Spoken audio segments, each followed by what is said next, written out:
अनिताला 3 मुली होत्या. त्या तिघांपैकी 2 मुली नोकरी करत होत्या आणि एक मुलगी घरीच होती. त्यामुळे तिचे लग्न एका गरीब कुटुंबात झाले. जेव्हा अनिताच्या घरी एखादे फंक्शन असायचे तेव्हा तिच्या दोघी मुली खूप खर्च करत असे आणि ते पाहून त्यांच्या लहान मुलीला खूप वाईट वाटत असे की जर मीही नोकरी केली असती तर मीही माझ्या आईला मदत केली असती, असे तिला वाटत होते. जेव्हा अनिताच्या मुलाचे लग्न होते तेव्हा तिच्या दोन्ही मुलींनी त्याला भेट म्हणून सोन्याची वस्तू देण्याचे ठरवले. पण सगळ्यांना आश्चर्य तेव्हा वाटले जेव्हा लग्नात त्याच्या छोट्या बहीण आणि मेहुण्याने. आज रविवार होता आणि 10 वाजले होते, पण घरात खूप शांतता होती. अनिताच्या दोन्ही मुली सुट्टी असल्यामुळे अजूनही झोपल्या होत्या आणि तिची लहान मुलगी खुशी घरातील कामे करत होती. खुशीची मोठी बहीण तिला म्हणाली की आज नाश्त्यामध्ये काही चांगले पदार्थ बनव. आज मला सुट्टी आहे आणि मला पूर्ण दिवस मज्जा करायची आहे. तू संपूर्ण दिवस घरात राहते त्यामुळे तुला सुट्टीचे महत्त्व कळणार नाही, असे तिची मोठी बहीण मोहिनी तिला रूममधून आल्यावर म्हणाली. नोकरीला असल्याकारणाने मोहिनी स्वतःवर खूप खर्च करत होती. चांगले कपडे, पार्लर या गोष्टींमध्ये ती आपले पैसे उडवत होती. खुशी तिच्याकडे आश्चर्याने पाहत होती, कारण ती रंगाने सावळी होती आणि काळजी घेत नसल्यामुळे ती आणखीनच सावळी दिसू लागली होती. संपूर्ण दिवस तिचा घरातील कामांमध्ये जात होता, त्यामुळे तिला स्वतःवर लक्ष द्यायलाही वेळ पुरत नव्हता. मोठ्या बहिणीच्या सांगण्यावरून तिने किचनमध्ये जाऊन चांगले पदार्थ बनवले. थोड्या वेळानंतर तिची दुसरी बहीणही रूमच्या बाहेर आली आणि त्या डायनिंग टेबलवर बसून आता नाश्ता मागू लागल्या. खुशी 10वीच्या परीक्षेत 2 वेळा नापास झाली होती, त्यामुळे तिने पुढचे शिक्षण घेतले नाही. ती तिच्या मोठ्या बहिणीला म्हटली होती की तिला पुढे शिकायचे आहे, पण ते तिला म्हणाली की ती पुढे शिकून काय करणार आहे. तू तर 10वी 2 वेळा नापास झाली आहे. अरे, दोन्हीही वेळा तुझी फी वाया गेली आहे आणि आम्ही दोघे बहिणी नोकरी करतो ना. आपला भाऊही अजून शिकत आहे. तू आता घरातील कामावर लक्ष दे आणि आईला मदत कर. आम्हालाही आल्यावर मदत होईल. हे ऐकून खुशीला वाईट वाटले. तिलाही शिक्षण घेऊन नोकरी करायची इच्छा होती, म्हणून तिला वाईट वाटले. पण तिच्या बहिणींची अशी इच्छा होती की ती नापास झाल्यावर तिने आता घरातीलच काम सांभाळावे आणि या गोष्टीसाठी तिनेही होकार दिला होता. असेही आता अनिताचे वय झाले होते. तिलाही मदतीची आवश्यकता होती, कारण आयुष्यभर तिने एकटीने 4 मुलांचा सांभाळ केला होता आणि ती आता थकली होती. खुशी नाश्ता घेऊन आली आणि तिने डायनिंग टेबलवर ठेवला. खुशीला पाहून तिची लहान बहीण प्रिया मोठ्या बहिणीला म्हणाली की घरी राहणाऱ्यांची तर मज्जाच असते. जास्त काम करावे लागत नाही आणि आरामही भरपूर मिळतो. नोकरी करणे किती कठीण गोष्ट आहे हे ते समजू शकत नाही. खुशीही त्यांच्यासोबत बसून शांततेने नाश्ता करू लागली. तेवढ्यातच मोहिनीने तिला पुन्हा उठवले. माझा चहा थंड झाला आहे, पुन्हा गरम करून आण, असे तिने सांगितले. ती मुकाट्याने उठली आणि तिने चहा गरम करून आपल्या मोठ्या बहिणीला दिला. तेवढ्यातच तिच्या लहान बहिणीचा चेहरा उतरला. तिला नाश्ता आवडत नव्हता. तेव्हा खुशीने तिच्यासाठी पुन्हा पराठा बनवून आणला. तेवढ्यात त्यांचा लहान भाऊ चेतनही तेथे आला. चेतन एकुलता एक भाऊ होता. तो 3 बहिणींचा त्यांच्यात खूप जीव होता. चेतन एकुलता एक भाऊ असल्यामुळे 3 बहिणींचा त्याच्यात खूप जीव होता. पण त्याला त्याच्या 2 मोठ्या बहिणी खूप आवडत होत्या, कारण त्या त्याला पैसे पुरवत होत्या. तो खुशीसोबत जास्त बोलत नव्हता. तोही तिला नावं ठेवत असे, नेहमी तिच्या चुका शोधत असे. तो खुशीला म्हणत असे की माझ्या 2 बहिणींचे राहणीमान कसे आहे आणि तू स्वतःला आरशात बघ, तू एखाद्या कामवालीसारखी दिसते. त्यानंतर सर्वजण नाश्ता करून निघून गेले आणि खुशीने टेबलवरील सर्व पसारा आवरला. अनिता आपल्या मुलांना म्हणाली की आज मोहिनीला पाहण्यासाठी पाहुणे येत आहे. मुलगा खूप चांगला आहे, असे सांगताच सर्वजण आपल्या आईकडे आश्चर्याने पाहू लागले. हे ऐकून मोहिनीलाही आनंद झाला होता. आता सर्वजण येणाऱ्या पाहुण्यांच्या बाबतीत चर्चा करू लागले. अनिताने संपूर्ण दिवस घर आवरण्यात घालवला. खुशीलाही आपल्या बहिणीच्या लग्नाचा आनंद होता, त्यामुळे तिनेही किचनमधील सर्व काम केले, स्वयंपाक बनवला. संध्याकाळी जेव्हा पाहुणे आले तेव्हा मोहिनी घराबाहेर जाऊन पाहू लागली की ते कोणत्या गाडीवर आले आहेत. पण मुलगा फक्त मोटरसायकल घेऊन आला होता. अनिता पाहुण्यांजवळ जाऊन बसली. मुलगा साधारण होता आणि त्याचे आई वडीलही खूप चांगल्या स्वभावाचे वाटत होते. ते सर्वांशी खूप प्रेमाने बोलत होते. खुशीची आई त्यांना विचारपूस करू लागली की मुलगा काय करतो आणि त्याला किती पगार आहे. त्यावर मुलाची आई म्हणाली की तो महिन्याचे 20 ते 25,000 कमावून घेतो, पण त्याचा पगार अजून वाढेल. देवाच्या कृपेने आमचे स्वतःचे घर आहे आणि त्याच्याकडे मोटरसायकल देखील आहे. त्याची आई एवढेच बोलली आणि तेवढ्यातच मोहिनी उठून उभी राहिली. तिच्या चेहऱ्यावरचे हावभाव बदलले होते. सर्वजण तिच्याकडे पाहत होते. ती उठून आपल्या रूममध्ये निघून गेली. तिच्या आईला हे कळून चुकले होते की तिला हे स्थळ पसंत नाही. तिच्या अपेक्षा खूप मोठ्या होत्या. मुलगा आणि मुलाचे आई वडील बराच वेळ तेथे बसले. खुशीने व तिच्या आईने पाहुण्यांना जेवण दिले आणि जेवण करून ते मुकाट्याने तेथून निघून गेले. त्यानंतर आईने विचारल्यावर मोहिनी म्हणाली की मला त्या मुलासोबत लग्न करायचे नाही. त्याच्याकडे फक्त एक मोटरसायकल आहे आणि मी त्याच्यासोबत मोटरसायकलवर फिरू का? मला श्रीमंत घरातील स्थळ हवे आहे, ज्यांच्याकडे गाडी बंगला हे सर्व काही असेल. तो मुलगा दिसायलाही खूप साधारण होता, त्यामुळे मला तो पसंत नाही. ती रागाच्या भरातच आपल्या आईला म्हणाली. हे ऐकून तिच्या आईलाही खूप वाईट वाटले, पण आपल्या मुलीच्या इच्छेसमोर ती काहीही बोलू शकली नाही. अनिता आता विचारात पडली होती, कारण हे चांगले स्थळ होते, त्यामुळे ती ते नाकारू शकत नव्हती. थोड्या वेळात मोहिनीने आपल्या आईला म्हणाली की खुशीचे लग्न त्या मुलासोबत करून दे. असेही तोही साधारण आहे आणि ही सुद्धा कमी शिकलेली आणि घरकाम करणारी मुलगी आहे. दोघांची जोडी चांगली जमेल आणि दोघं दिसायलाही सारखेच आहेत. ही घरकाम सांभाळेल आणि तो कमावून आणेल. आनंदात त्यांचा संसार चालेल आणि तुझंही एक ओझं कमी होईल. आमचे काय, आम्ही तर नोकरी करतो. हे ऐकून खुशी आपल्या बहिणीकडे आश्चर्याने पाहू लागली, कारण तिची बहीण तिच्या बाबतीत कसा विचार करत होती. पण ही गोष्ट तिच्या आईला पटली होती आणि एवढ्या चांगल्या स्थळाला तिला नाकारायचे नव्हते. त्यामुळे दुसऱ्याच दिवशी त्यांना फोन करून खुशीच्या आईने होकार दिला आणि त्यांना सांगितले की मी माझ्या लहान मुलीसाठी तुमच्या मुलाला पसंत केले आहे. त्यांनीही या नात्यासाठी होकार दिला, कारण त्यांनाही खुशी पसंत आली होती आणि थोड्याच दिवसात घरात लग्नाची तयारी सुरू झाली. अनिताने आपल्या दोन्ही मुलींकडून लग्नासाठी पैसे मागितले तेव्हा त्या नाकतोंड मुरडू लागल्या. त्यांची खुशीच्या लग्नासाठी पैसे देण्याची इच्छा नव्हती. त्या आपल्या आईला म्हणाल्या की आई, जास्त खर्च करायची आवश्यकता नाही. असेही तिला आधीपासूनच साधारण राहायची सवय आहे आणि हुंड्यामध्येही तिला जास्त वस्तू देऊ नको. मोहिनी असा सल्ला आपल्या आईला देत होती, पण तिच्या आईला तो सल्ला पटत नव्हता. पण तिच्या स्वतःकडे पैसेही नव्हते. घराचा सर्व खर्च तिच्या दोन्ही नोकरी करणाऱ्या मुलींवर चालत होता. खुशीच्या मनात आपल्या लग्नाविषयी भरपूर स्वप्न होती, पण पैशांच्या अभावी तिचे स्वप्न पूर्ण झाले नाही. हुंड्यामध्ये तिला साधारण वस्तू देण्यात आल्या. सोन्यामध्येही तिला फक्त एक नेकलेस मिळाला होता आणि तिच्या लग्नाचे कपडे तिला स्वतःची घेण्याची खूप इच्छा होती. पण तिची मोठी बहीण बाजारात जाऊन स्वतः तिच्यासाठी 4 जोडी साड्या घेऊन आली होती आणि म्हणाली की मी भरपूर कपडे आणि साड्या शिवून ठेवले आहेत, जे मी वापरत नाही तेही तिला देऊन टाक. मोहिनीने तिचे जुने कपडे आणि साड्या तिला लग्नासाठी दिल्या. ती शांततेने सर्व काही सहन करत होती, कारण तिला आपल्या आईला त्रास द्यायचा नव्हता.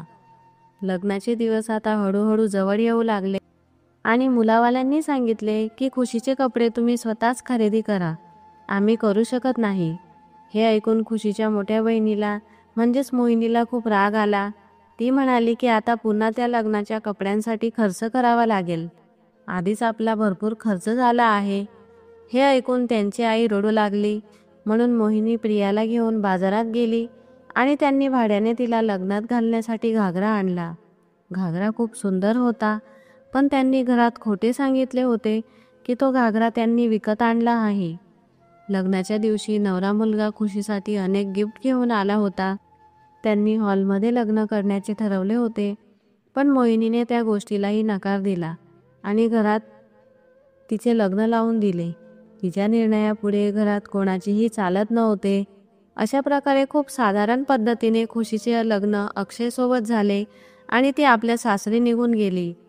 अक्षय एक चांगला आणि समजदार मुलगा होता. त्याने आपल्या परीने पूर्ण प्रयत्न केले होते की लग्नात खुशीची सर्व इच्छा पूर्ण करावी.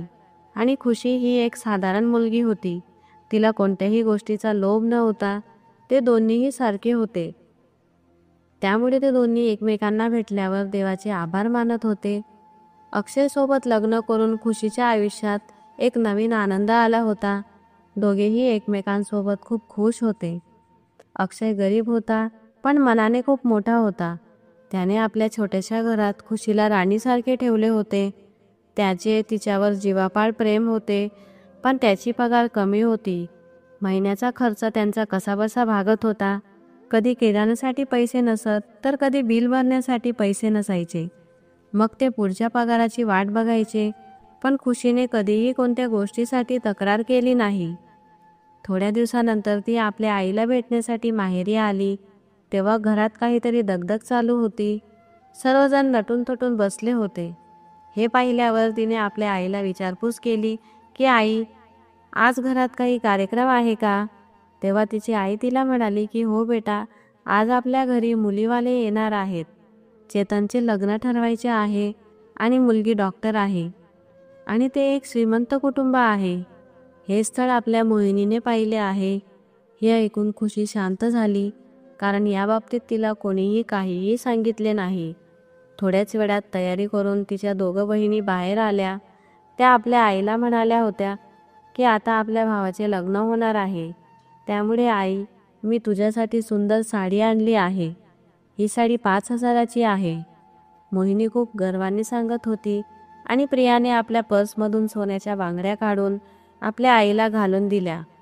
प्रिया आपल्या आईला म्हणाली की मी बऱ्याच दिवसापासून तुला बांगड्या घेण्यासाठी हे पैसे जमा करत होती. हे सर्व पाहून त्यांच्या आईला खूप आनंद झाला, पण खुशीला मात्र या गोष्टीची खूप लाज वाटत होती, कारण तिच्याकडे आईला देण्यासाठी काहीही नव्हते. तिच्या अंगावर एक साधारण साडी होती आणि पायात एक साधारण चप्पल होती. ते पाहून तिला वाईट वाटू लागले. तेवढ्यात तिची मोठी बहीण तिला म्हणाली की तू आईला काही देणार आहे का? आता तर तुझे लग्न झाले आहे. जास्त काही नाही तरी येताना आईसाठी फळं तरी आणत जा. आम्हाला माहीत आहे की तुझी परिस्थिती नाजूक आहे. हे ऐकून तिला खूप वाईट वाटले. त्यावेळी तिला असे वाटत होते की आपल्या बहिणीला सांगावे की तुम्ही तर नोकरी करून आईला मोठे मोठे गिफ्ट दिले आहे, पण तुम्ही मला शिक्षणही करू दिले नाही आणि नोकरीही करू दिली नाही. मग माझ्याकडे पैसे कुठून येतील? पण ती घाबरट स्वभावाची होती. त्यामुळे नेहमीप्रमाणे आजही ती काहीही बोलली नाही. घरात आता लग्नासाठी तयारी सुरू झाली होती आणि खुशी घरात आल्यानंतर तिच्या बहिणींनी मात्र स्वतःची कामापासून सुटका करून घेतली होती. प्रिया आईला म्हणाली की आई, माझ्याकडून हा स्वयंपाक होत नाही. तू खुशीला सांग, तिला चांगली प्रॅक्टिस आहे. खुशी आपल्या आईच्या सांगण्यावरून किचनमध्ये गेली आणि काम करू लागली. चेतनच्या सासरची लोक संध्याकाळी येणार होती. खुशीने सर्वांसाठी जेवण बनवले. जेव्हा संध्याकाळी पाहुणे घरी आले, तेव्हा तिच्या दोघं बहिणी जाऊन त्यांच्या जवळ बसल्या आणि गप्पा करू लागल्या. खुशी तिचे काम आटपून तेथे बसण्यासाठी जाऊ लागली. तेव्हा मोहिनीने तिचा हात पकडला आणि तिला म्हणाली की अशा अवस्थेत तू तिथे बसायला जात आहे. स्वतःला आरशात पाहिले आहे का? तुझा अवतार कसा आहे? स्वतःचा नाही, पण आमचा विचार कर. तू आतमध्ये येऊ नको. तिने आधीच साधारण कपडे घातले होते आणि किचनमध्ये काम केल्यानंतर तिचा अवतार अजूनच खराब झाला होता. तिच्या डोळ्यात अश्रू येऊ लागले. ती पुढे न जाता तेथेच किचनमध्ये बसली. बऱ्याच वेळ चर्चा झाल्यानंतर शेवटी चेतनचे लग्न ठरले होते. मुलीवाल्यांना चेतन पसंत होता आणि चेतनलाही मुलगी पसंत होती. त्यानंतर खाणेपिणे झाले. खुशी किचनमधील सर्व काम सांभाळत होती. नंतर घरातील पाहुणे गेल्यावर ती किचनमधून बाहेर आली. थोड्याच वेळात तेथे अक्षय आला. अक्षयला पाहून खुशीची आई म्हणाली की घरात या. अक्षयला पाहून तिच्या बहिणींना जास्त आनंद झाला नाही. आपल्या गरीब मेहुण्याला त्या जास्त विचारत नव्हत्या. अक्षयलाही अवघडल्यासारखे झाले. खुशीने पटकन आपली बॅग भरली. तिला पाहून अक्षय म्हणाला की तुझे डोळे का सुजले आहेत. पण खुशीने त्याला खोटं सांगितलं की तिची तब्येत बरी नाही. आपल्या आईशी बोलणं झाल्यावर ती आपल्या सासरी निघून गेली. रस्त्यातही ती अक्षयसोबत बोलली नाही. अक्षय तिला निरखून पाहत होता. घरी आल्यावर अक्षय तिला विचारपूस करू लागला की तुला काय झाले आहे, तू एवढी शांत का झाली आहे. त्याने तिला काळजीने विचारल्यावर तिला वाटले की आपल्या पतीला आता खरं सांगून टाकावे. तिने मोठ्या हिमतीने अक्षयला सांगितले की माझ्या भावाचे लग्न जोडले आहे. 1 महिन्यात त्याचे लग्न आहे आणि लग्नात माझ्या बहिणी त्याला मोठमोठे गिफ्ट देतील, पण आपल्याकडे त्याला देण्यासाठी काहीही नाही. तिचे बोलणे ऐकून अक्षयही थोडा वेळ शांत झाला आणि खुशीला म्हणाला की तुला तर माहीत आहे ना की माझा पगार कमी आहे. त्यातून आपला घर खर्च कसाबसा भागतो. त्यात माझ्या आईवडिलांचा दवाखान्याचा खर्च असतो. हे सर्व काही माझ्या पगारावरच होते. अशा परिस्थितीत आपण त्याला महागडी गिफ्ट देऊ शकत नाही. त्याच्या बोलण्यात तिला लाचारी दिसत होती. ती थोडी घाबरली, कारण तिला अक्षयला टेन्शनमध्ये टाकायचे नव्हते, कारण तो एक चांगला आणि काळजी करणारा पती होता. त्यामुळे तिला त्याचे मन दुखवायचे नव्हते. तिने लगेच विषय बदलला आणि ते हसत खेळत गप्पा करू लागले. पण खुशीने मनातल्या मनात ठरवले होते की ती आपल्या भावाच्या लग्नात काय करणार आहे आणि आपल्या व आपल्या पतीच्या अपमानापासून कसे वाचायचे आहे. आता हळूहळू लग्नाची तयारी सुरू झाली. चेतनचे लग्न त्यांना खूप धूमधडाक्यात करायचे होते. खुशीची आई तिला फोन करून बोलवत होती, त्यामुळे तिची सारखी ये-जा चालू होती. तिच्या दोन्ही बहिणींनी स्वतःसाठी खूप महागडे कपडे घेतले होते. आपल्या आईसाठीही त्यांनी महागड्या साड्या घेतल्या होत्या. तिची बहीण तिला सर्व वस्तू दाखवत होती आणि तिला म्हणत होती की तू आपल्या भावाच्या लग्नात घालण्यासाठी काय घेतले आहे. जर तुझ्याकडे काही नसेल तर तू मला सांग, माझ्याकडे भरपूर साड्या आहेत. तिच्या बहिणी प्रत्येक वेळी तिला हिणवत होत्या, पण ती या गोष्टींकडे दुर्लक्ष करत होती. लग्नातही घरातील बरेचसे काम खुशीने सांभाळले होते. हे पाहून तिच्या आईला खूप वाईट वाटत असे. ती नकार देत असे, पण मोहिनी काहीही ऐकत नव्हती. हळूहळू आता दिवस निघून गेले आणि चेतनच्या लग्नाचा दिवस जवळ आला. घरात सुंदर डेकोरेशन केले होते. मोहिनीने लग्नासाठी मनापासून खर्च केला. चेतन बहिणींच्या उपकाराखाली दाबला गेला होता. त्याच्या दोघं बहिणी त्याला नेहमी पैसे देण्यासाठी तयार असे. त्यांनी त्याला कधीच पैशांची कमी पडू दिली नाही, म्हणून तो त्या दोघं बहिणींचे म्हणणे ऐकत असे. आणि आज त्यांनी त्याचं लग्न करण्यासाठी देखील पैसा खर्च केला होता. त्याच्या दोघी बहिणी त्याच्या आजूबाजू फिरत होत्या आणि त्याच्याशी मजाक मस्ती करत होत्या. खुशी पाहत होती. जेव्हा त्याच्याकडे बोलण्यासाठी कोणी जात असे तर तो हसून उत्तर द्यायचा, पण ती स्वतः गेल्यावर त्याच्या चेहऱ्यावर वेगळेच हावभाव राहायचे. चेतनने विचारले की अक्षय का नाही आला. प्रिया म्हणाली की तो येऊन जाईल, तू त्याची चिंता करू नकोस. तो त्याची मोटरसायकलवरच येणार आहे ना, की तो कोणती 4 व्हीलर घेऊन येईल. प्रिया मजाकमध्ये चेतनला सांगू लागली आणि सगळेजण हसू लागले. लग्नाची वरात निघायला लागली तेव्हा अक्षयही आपल्या घरच्यांसोबत तिथे आला होता. लग्नाचा हॉल जवळ होता व मुलीकडचे त्यांची वाट पाहत होते. लग्नाच्या हॉलजवळ पोहोचताच मुलीकडच्या लोकांनी त्यांचे जोरदार स्वागत केले. खुशी गुपचूप सगळ्यांच्या मागे चालत होती. ती या श्रीमंत लोकांच्या सोबत नव्हती. ती तिच्या वेगळ्या दुनियेत मग्न होती. लग्नाच्या फेऱ्या झाल्यानंतर चेतनला नवरीजवळ बसण्यास सांगितले. समोर सगळे नातेवाईक बसले होते. सगळ्यांचे लक्ष स्टेजकडे होते. मोहिनी अचानक उभी राहिली आणि म्हणाली की चेतन आमच्या 3 बहिणींचा एकुलता एक भाऊ आहे. आम्ही आमचे जीवन सावरण्याआधीच त्याचे लग्न करण्याचा निर्णय घेतला. आज आम्ही दोघी बहिणी चेतनला त्याच्या लग्नानिमित्त गिफ्ट देणार आहोत. मोहिनीचे असे बोलण्यामुळे सगळे नातेवाईक स्टेजकडे पाहू लागले. सगळ्या बहिणी चेतनजवळ आल्या.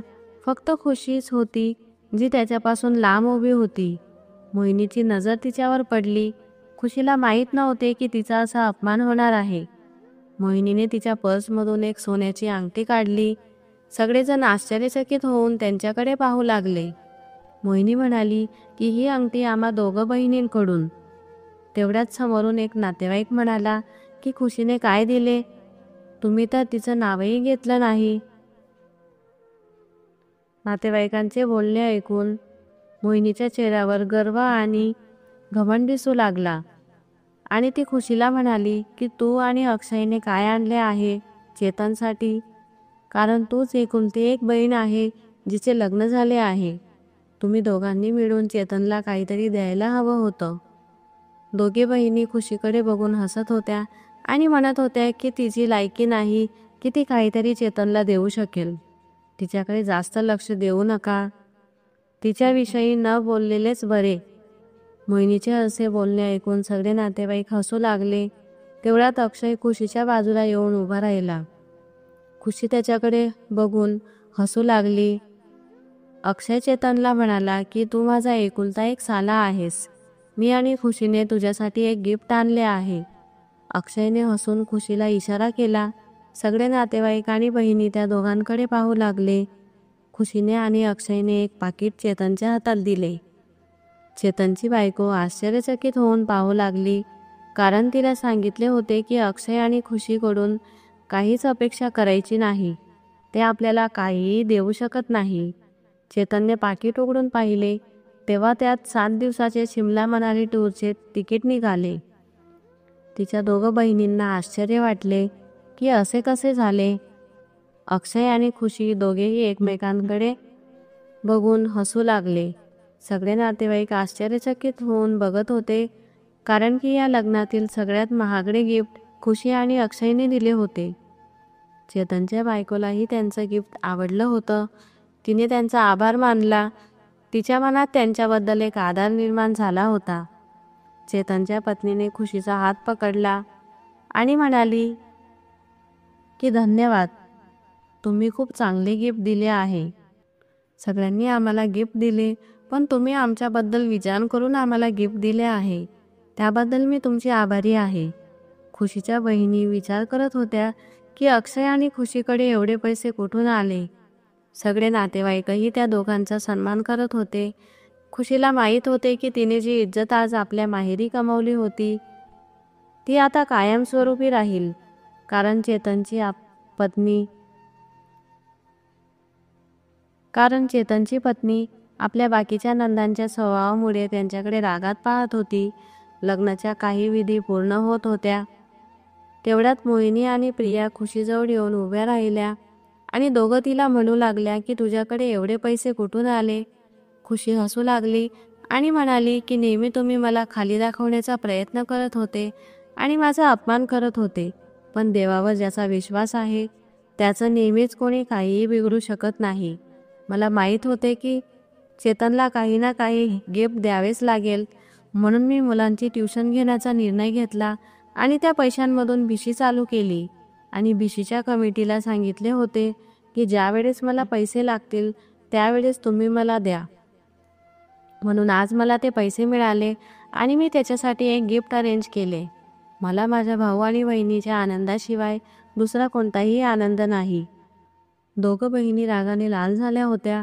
त्यांना काहीच कळत नव्हते की आता तिला काय म्हणावं. तेवढ्यात तिथे अक्षय आला आणि खुशीला म्हणाला की लवकर जेवून घे, मला तुझी काळजी राहते. त्याचे बोलणे ऐकून मोहिनी आणि प्रियाच्या चेहऱ्याचा रंग उडाला.